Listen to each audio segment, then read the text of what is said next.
The bold attempt by Greta Thunberg to deliver humanitarian aid to Gaza has sparked a heated debate.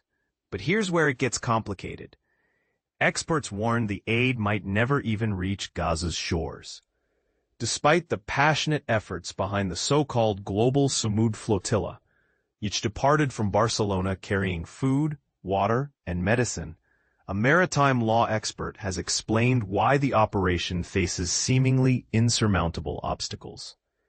On August 31, 2025, Swedish climate activist Greta Thunberg, joined by notable figures including Game of Thrones star Liam Cunningham and former Barcelona mayor Ada Colau, set sail with roughly 70 boats aiming to deliver essential aid to the civilians trapped in Gaza. More vessels are expected to join the flotilla before it approaches Gaza around mid-September. But the reality of the region's maritime geography and the ongoing conflict may prevent the flotilla from unloading any supplies. Professor James Kraska, who teaches maritime law at the U.S. Naval War College, explained to Fox News Digital that Gaza's coastline simply lacks the necessary infrastructure to receive such a large flotilla. There are no proper port facilities capable of accommodating this kind of operation, he said. The only available landing point is a small fishing port, which is far too limited for a group of this size and scale. Adding to the complexity, Kraska highlighted that even previous attempts to improve Gaza's harbor capabilities have failed. The United States invested around $200 million in building a temporary port for the area, but eventually dismantled it because the region's weather conditions and natural environment made it impractical and unsustainable. And then there's the question of the Israeli naval blockade. Israel maintains a lawful, maritime security perimeter designed to protect its interests and prevent unauthorized ships from docking in Gaza. The entire world is aware this flotilla is coming, Kraska said. The Israel Defense Forces will enforce this security zone in the waters to keep Gaza's beaches secure. From Israel's perspective, this blockade is a legitimate wartime measure aimed at maintaining security and preventing the movement of potentially hostile materials.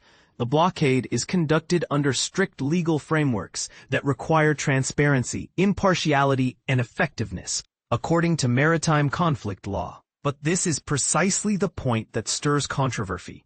Critics argue that this blockade causes immense humanitarian suffering, while supporters claim it is essential for Israeli security. This is not Thunberg's first attempt to break through the blockade. In June, during a previous mission with the boat Maritime, Israeli authorities intercepted her and forcibly deported her along with other passengers. Thunberg has publicly accused Israel of violating international law by unlawfully intercepting vessels in international waters and preventing humanitarian aid from reaching innocent Gazans. At a press conference before departing Barcelona this time, Thunberg described the mission as a fight for survival, emphasizing the severe deprivation faced by the Palestinian people.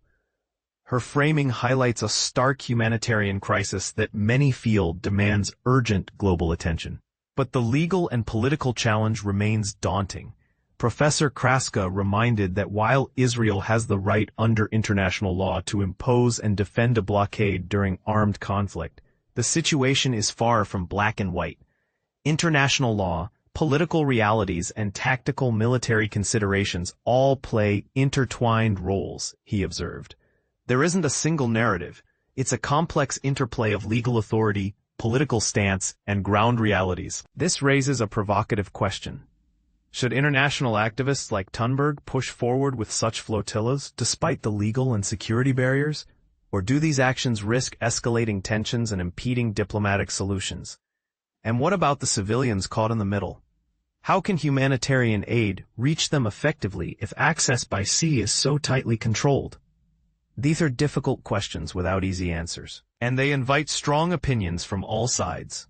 What do you think? Is Greta Thunberg's flotilla a courageous act of conscience, or a politically charged stunt doomed to fail? Share your thoughts and ignite the discussion below.